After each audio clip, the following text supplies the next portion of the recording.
Book club time. Tonight we are again reading the Poetic Edda, the Jackson Crawford translated version, and we are reading the Fafnismal. If you're in the paperback copy, it's located on page 241. People of YouTube.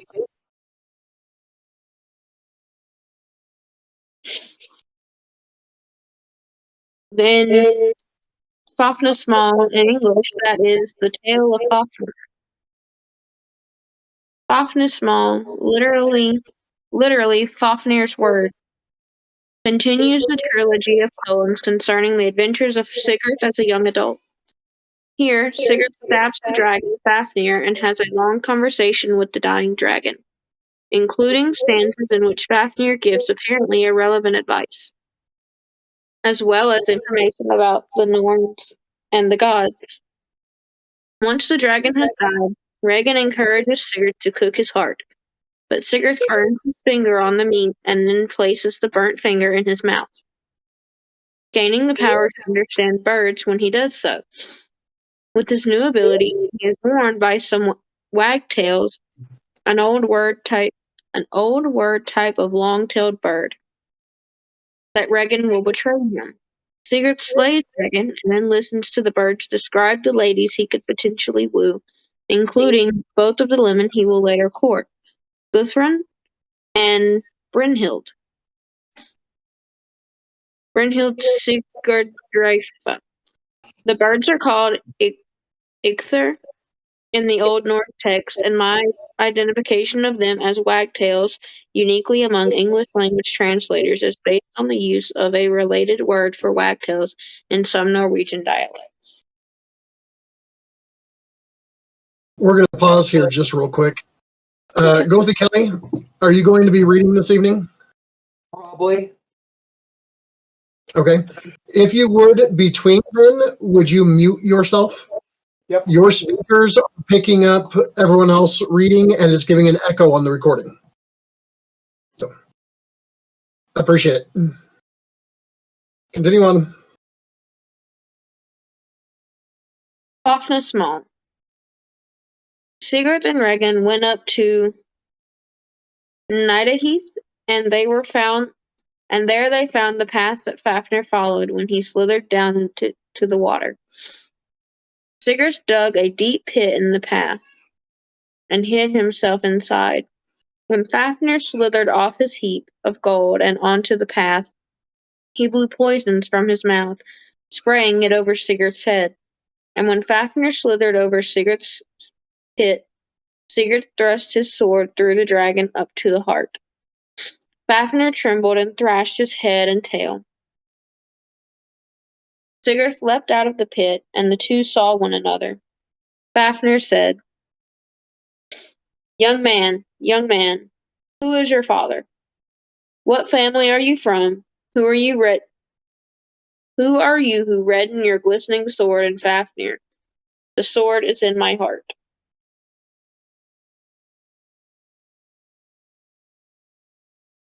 Sigurd did not reveal his name because they believed in old times that the words of a dying man were powerful if he cursed his enemy by name.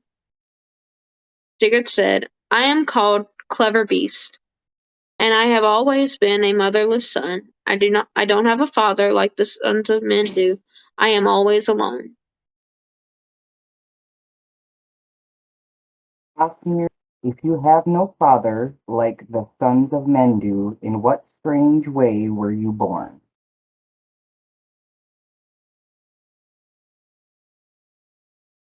I think my family is unknown to you. My identity is well. I am named Sigurd. My father was Sigmund. It was I who killed you with weapons. Who made you do it?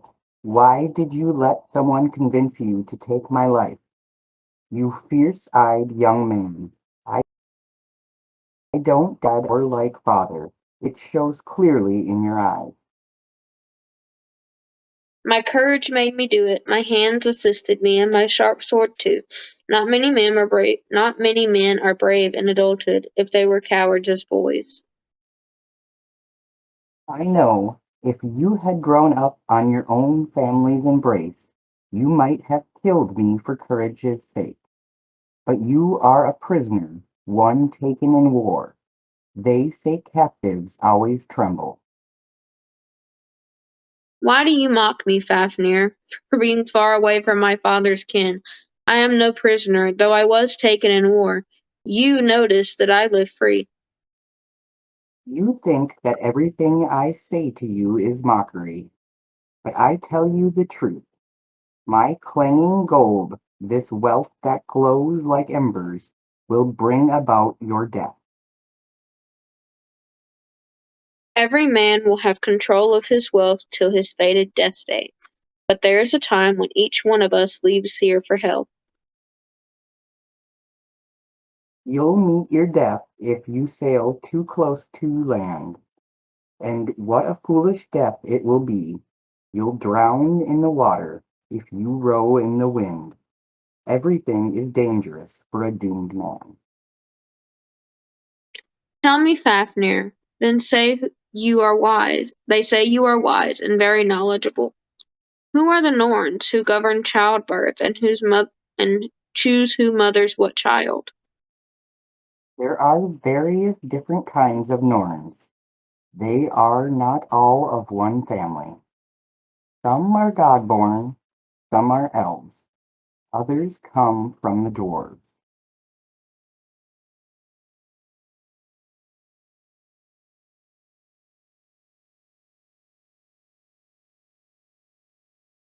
Tell me, Fafnir, they say you are wise and very knowledgeable.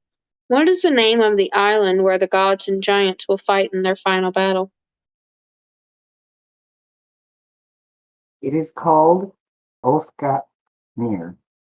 There all gods will wage war. Bifrost will break when they cross that bridge. Their horses will swim it. I wore a terror helmet against all men.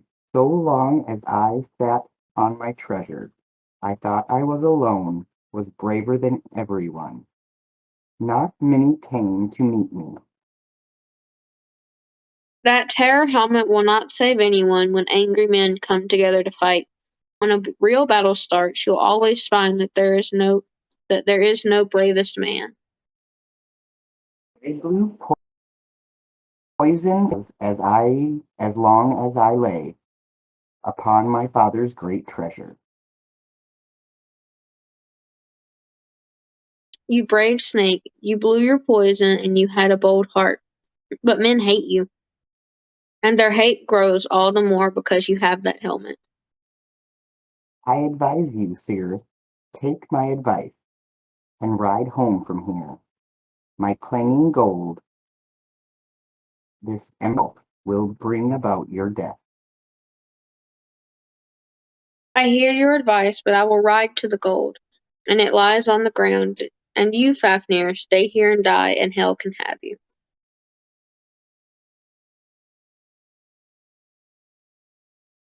Regan betrayed me. He betrayed you as well. He will bring death to us both. I think that I am nearly on the point of dying. You had the greater strength for now. Regan had been away while Sigurd fought Fafnir, but he came back as Sigurd wiped the blood from his blade. Regan said,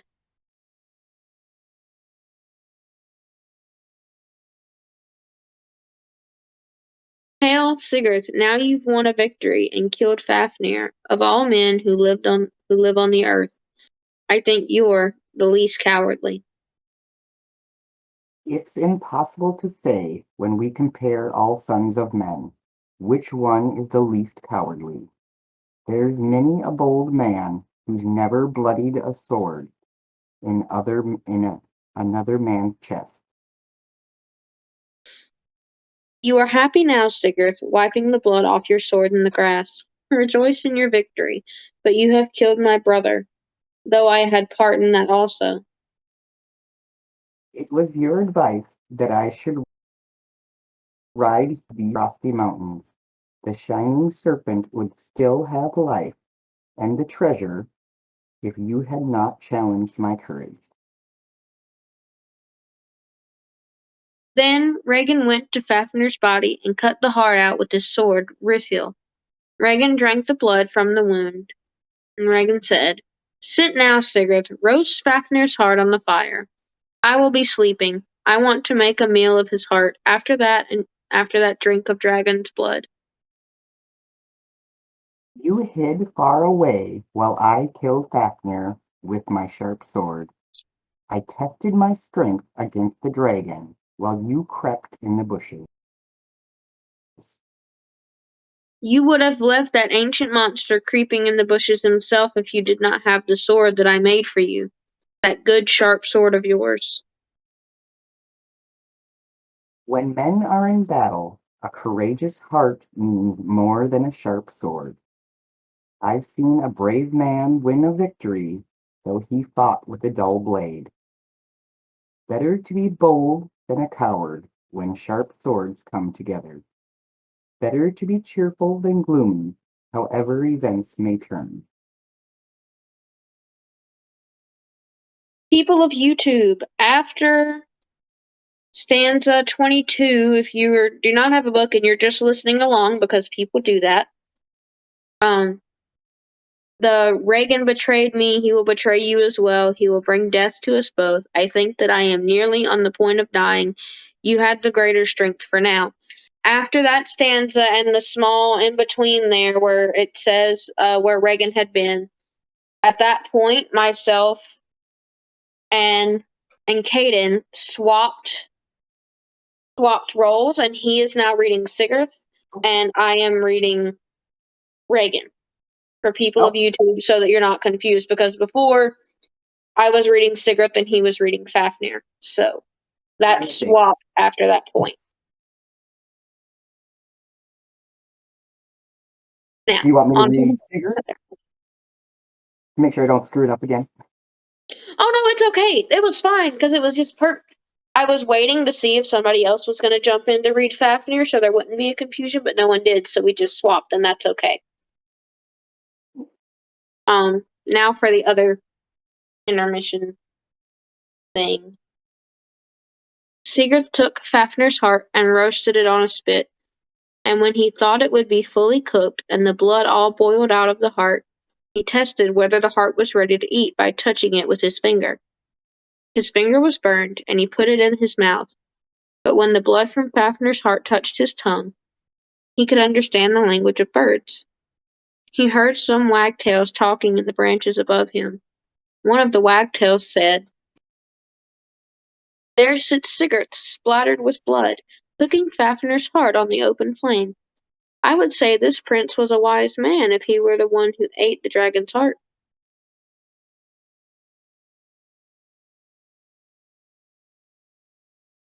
Second one said, "Over there is Regan, conspiring against Sigurd. He'll betray this boy who trusts him in his bloody rage. He ponders evil. That wrongdoer will avenge his brother." A third wagtail said, "He should let that crafty Regan go straight to hell, but shorter by about a head. Then all the gold would be Sigurd's alone, that whole treasure of Fafnir." Fourth bird said, "I would think Sigurd was wise if he knew how to heed your good advice, my sisters. If he took our advice and set a table for the ravens, I always suspect a wolf when I see a wolf's ears sticking up." A fifth said, "He is not as wise as I would have thought. Sigurd, this lord of many battles, not if he lets one brother live free and at ease when he has killed the other." Sixth said, "It would be unwise if he spared that enemy. Then Regan lies, the brother who advised him on this course. Can Sigurd not see the danger?" Let Regan be a head shorter, that frost-cold monster should be deprived of his inheritance, and then Sigurd would be the sole owner of the gold that was Fafnir's. Sigurd said, "It would be a poor fate if Regan caused my death.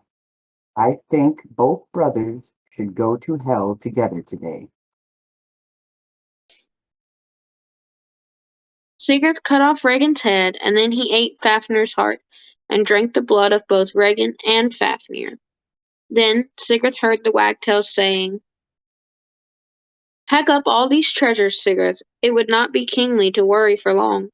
I know a woman more beautiful than any other, if you could get her." The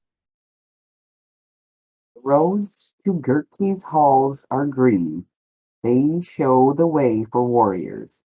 Sigurd, that rich king has raised a daughter, and you could buy her. And there's a hall high on Hinderfall, encircled all around by flame. Wise men have made that wall from living ardent fire. I know that a Valkyrie sleeps on that mountain, where fire plays around her. Odin stung her with a thorn. She killed a different man than Odin wished, that unfaithful Valkyrie. Sigurd, you could see that girl beneath her helmet when you ride away from this battlefield. They say no one can break Sigurdrifa's sleep. No one can change what fate has determined. Sigurd followed Fafnir's tracks to his lair, and he found the iron doors and gates open. All the pillars were also made of iron, and they were dug deep into the earth. Sigurd found a great quantity of gold there, and he filled 2 chests with it. He took the terror helmet and a golden suit of armor, and the sword Hrotti and many other precious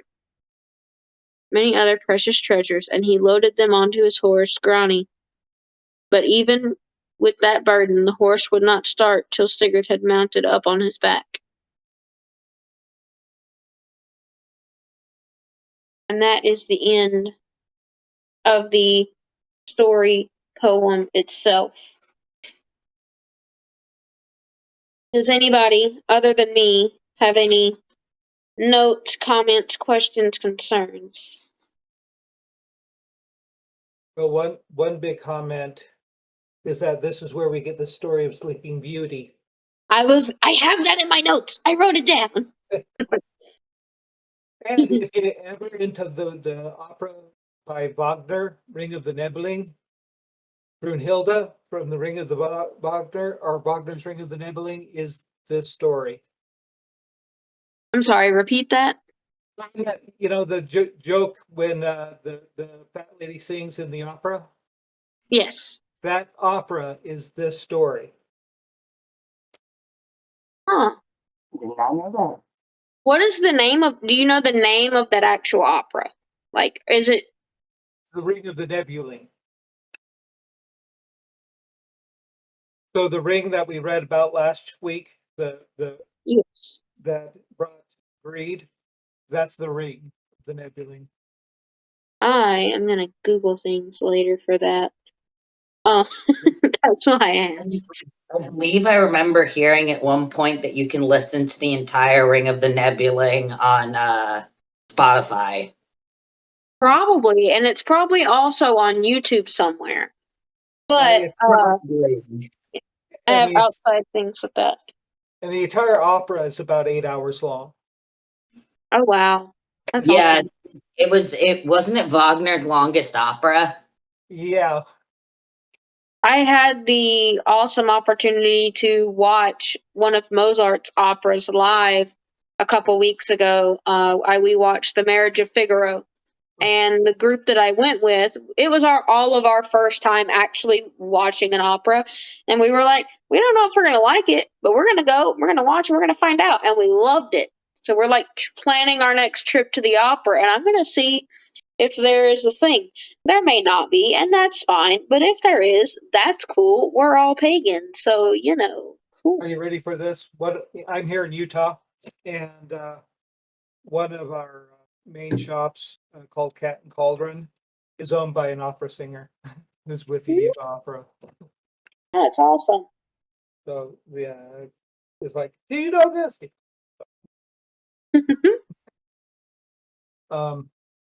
I do. Oh, here's another little point. When they're talking about language of the birds, Mhm. this is one thing I think is kind of interesting. The word Galder, one of the translations of the Galder with the runes, is language of the birds. So there's kind of been a connection between what they were talking about in this one with the language of the birds and the runes and being able to utilize the runes to communicate and use it for spell work.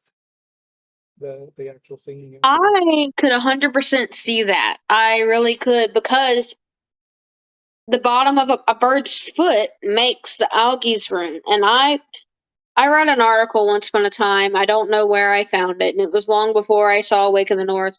But it was that, and it was just a theory. It was someone's UPG. It was their theory and their thoughts on it, that the runes came from crow's feet or raven's feet, that they scratched out the runes with their feet because they have the points and the lines and such. I don't remember how exactly they worded it, but they had thought that that is where they came from. If there's any truth to that, who knows? Again, this was their UPG and things. I could see that to some extent with just the inherent like sacredness of ravens, not only across Norse culture, but also like neighboring countries like Gaul. Yes. Like it says in whenever it tells about Odin learning the runes while he was hanging from Yggdrasil, it tells that he studied them. And I could be wrong and just being forgetful and don't remember, but I don't believe it mentions beyond dreaming how exactly he saw them. And I believe it said he reaches into the well and pulls the runes up from the well. does it? Okay, then I that believe completely so. Days 9. that completely bogs what I was going to say. Then never mind. Yeah, it's actually from his sacrifice, and he reaches down into the well and gains the runes. But then there's also multiple sets of runes that he gains at that time, and one for men, one for Somehow I was thinking that his ravens somehow talked to him, and that's how he learned. Somehow that was in my brain, and that's where I was going to go with that. But again, that just bogged that entire thing, so it doesn't. But it's as good enough. Another good story. No, one thing to remember about the Havamal is it was written down 200 years after the Christianization of Scandinavia. So how accurate it is? Mm-hmm. That's the question. There's other stories that we could have that we just saw. Yeah. Bees, to heard your hiccup. You're not allowed to grow anymore.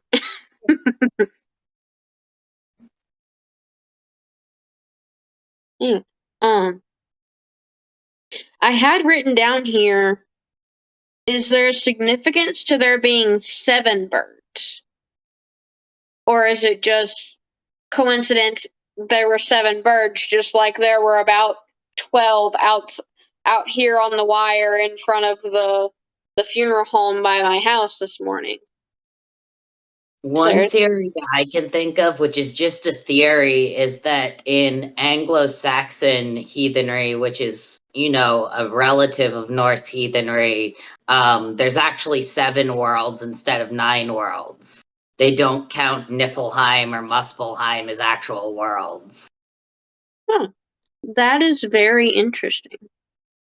Keeping in mind who wrote the Edda to begin with, the Christian religion has always held 7 as a sacred number.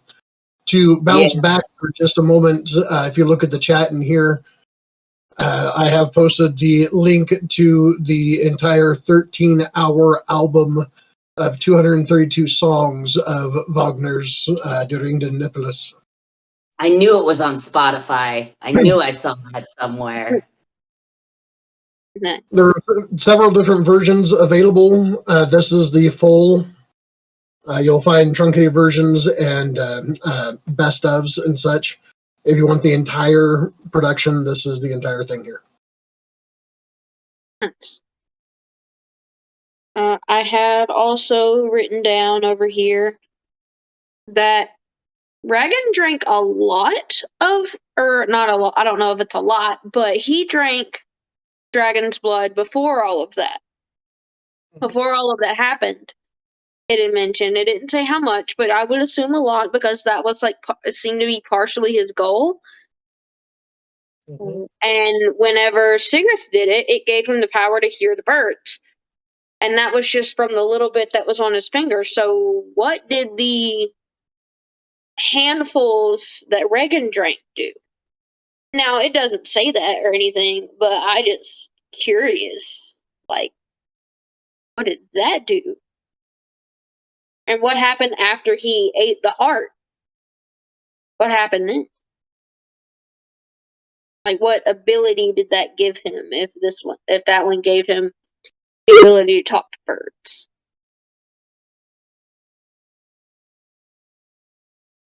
That's just something to think on for people of YouTube, unless Beast over there has an answer.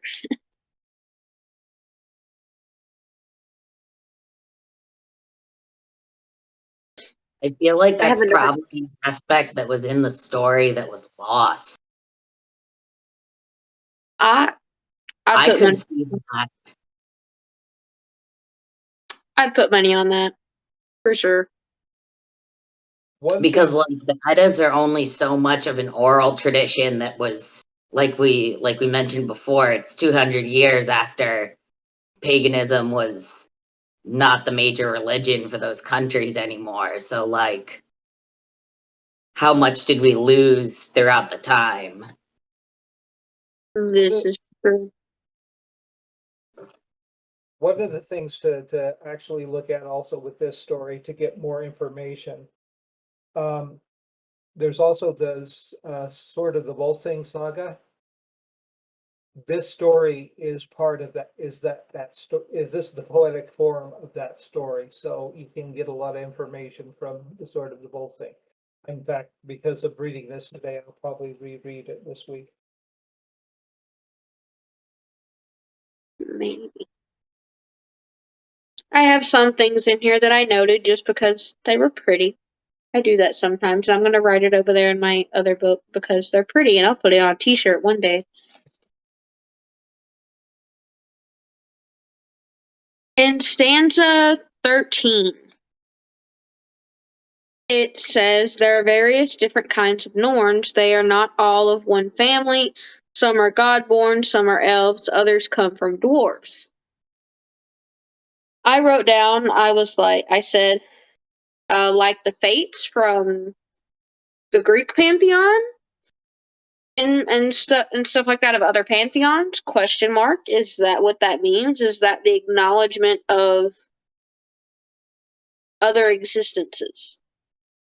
I could also see it being a reference to the connection between the Norns and the Disir, and how Disir are ancestral spirits. So realistically, every race would have different Norns or ancestral spirits.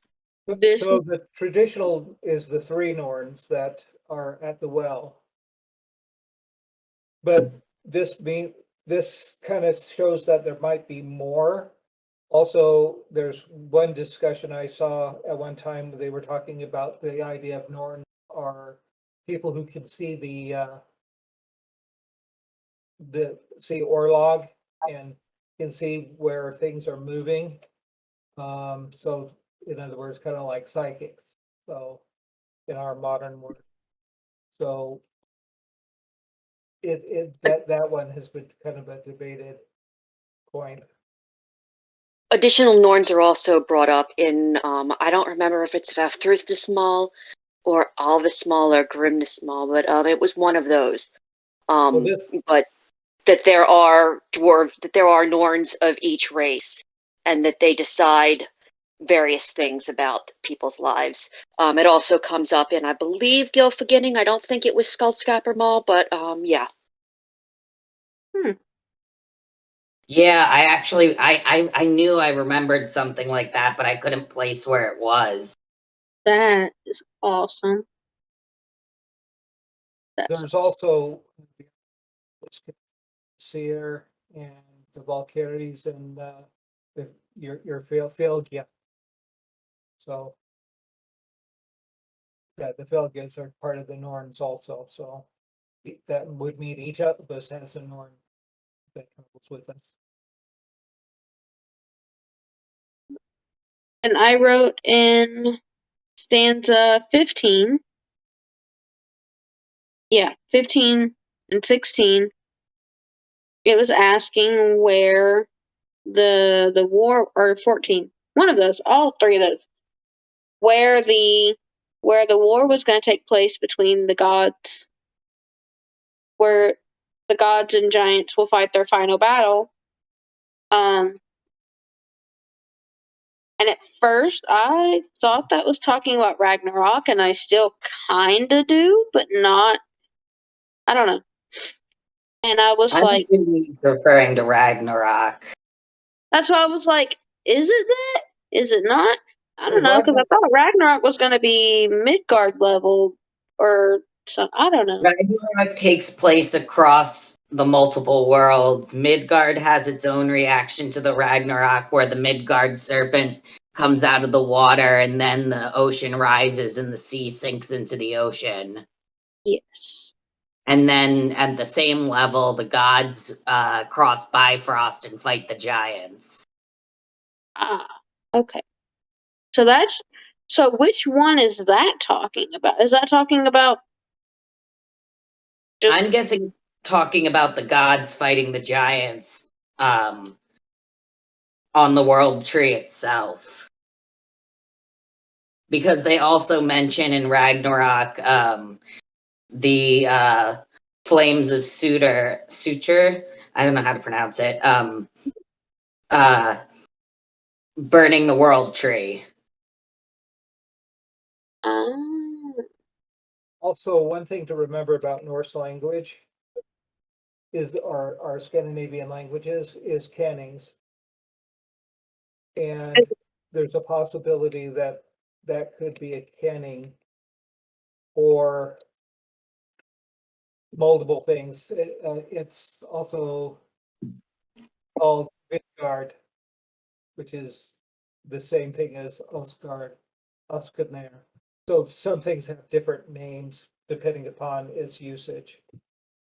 Mhm.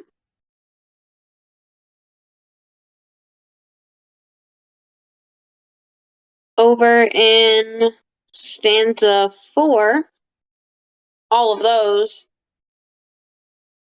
it had mentioned in the little thing before stanza 2, it said Sigurd did not reveal his name because they believed in old times that words of a dying man were powerful if he cursed his enemy by name. But then, and then in stanza 2, he doesn't. He says, I am called Clever Beast and I have always been a motherless son. And he gives false pretenses about himself and his lifestyle and things. But then in stanza 4, he completely goes against that and reverses everything. Gives his name, gives who his father is, and all this other stuff. And I'm like, that's kind of hypocritical a little bit. I don't know if that's the right word, but he just went back on all of that. What happened to not giving your name?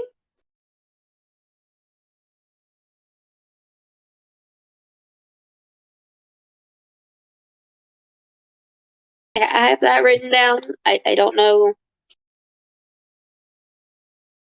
Because again, at first, it was like, yeah, I'm called Clever Beast, and he lies about his whole upbringing, and then stanza later,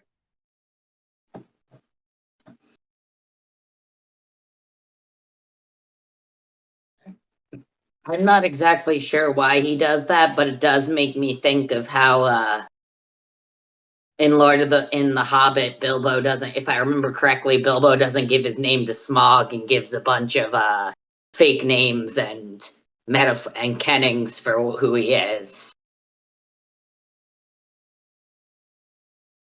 If I remember correctly.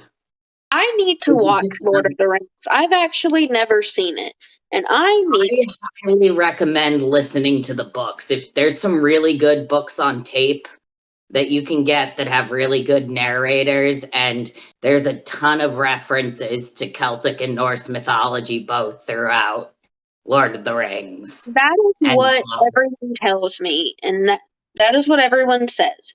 That Tolkien took a lot from Norse mythology, and I He find was- that wonderful.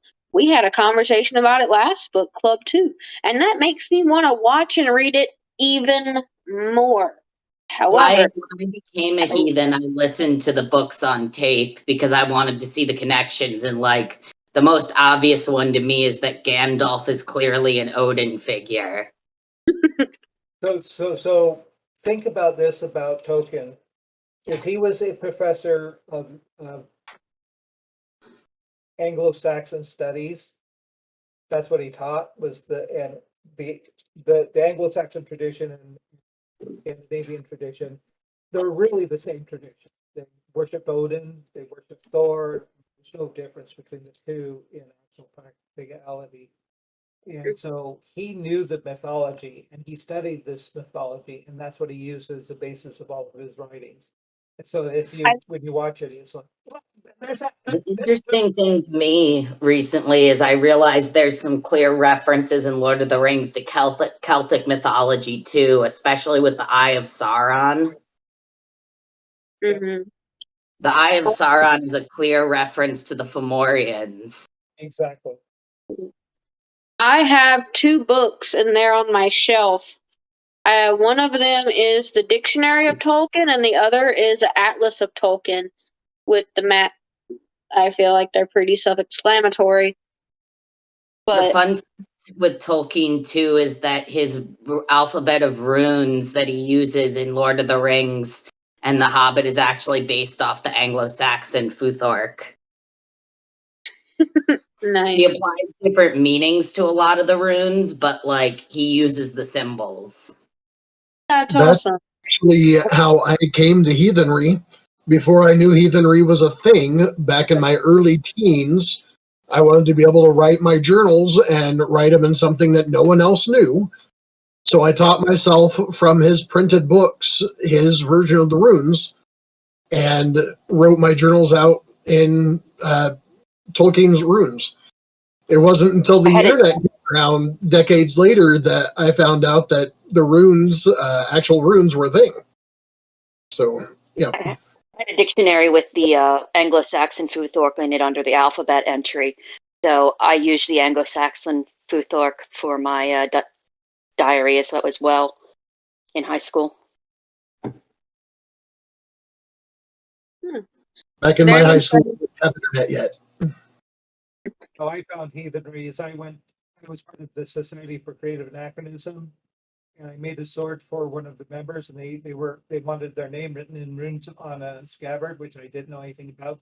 So I went to a library to get a book on runes, and the kindred that was in my community was having a class on runes that very same day in the library.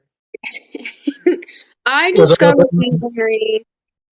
discovered heathenry when I was in the military. My brief time in the military, whenever it was Sunday, and even the pagan church was held on Sunday as well, because they just collective. If you're in the military, you know how that works.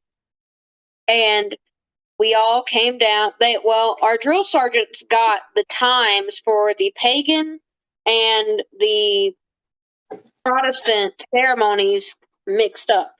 And they told us, Protestant, come down and get on the bus to go to church. Well, we did. And we got there, and that is not, in fact, what it was. We got there, and it was the pagan one instead of the Protestant one. And a couple people were mad after they figured it out. And I was like, actually, this is making way more sense. Hold on. And when we got back, the people who were supposed to go to that one, we told them, hey, don't go, that's not the thing. I talk to them more about it, and that's where I learned. I found heathenry because it's actually funny. I was already a Kemetic pagan beforehand. I don't really do Kemeticism anymore, but it's a neat sect of paganism. I still have a lot of respect for Kemeticism. So I knew about different pagan branches, and I grew up with a New Age mom who didn't get me baptized so I could choose my own religion. So, like, I was very aware of paganism growing up, too. And then I played Assassin's Creed Valhalla, and Odin started poking me. And then after, like, 5 years of Odin repeatedly being like, hey, hey, hey, I was like, okay, you know what, old man, fine. That's what we do to beasts sometimes.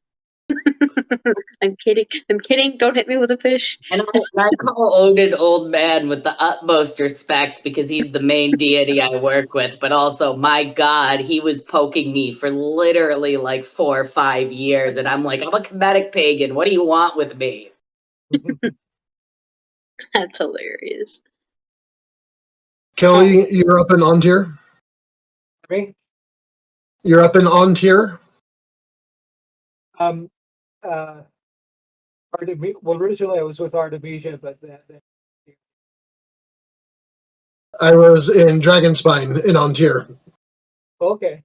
I had successfully avoided my AOA for 15, 16 years before the reigning king of Ontir captured me and tricked me into attending court at the Ontir West War in 98, 98 or 99, and threw an AOA at me.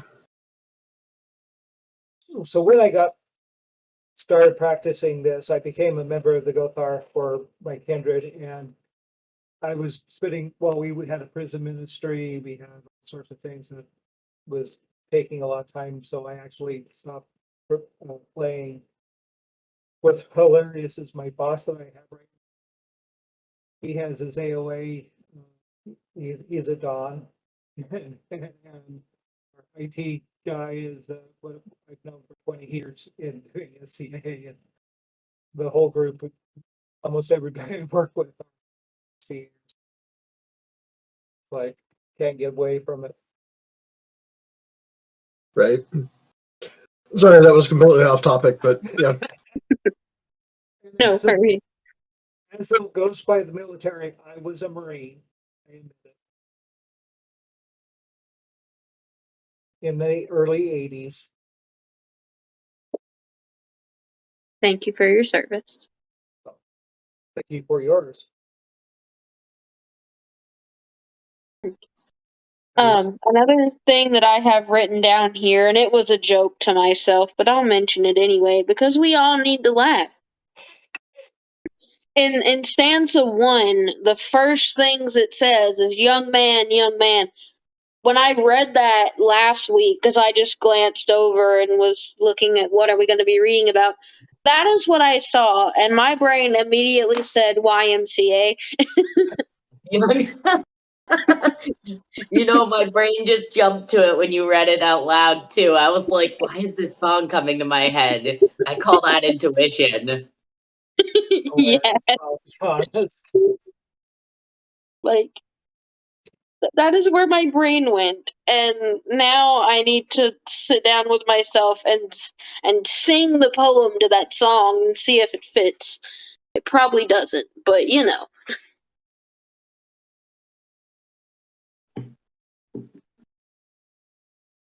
I felt like everyone needed a laugh at that.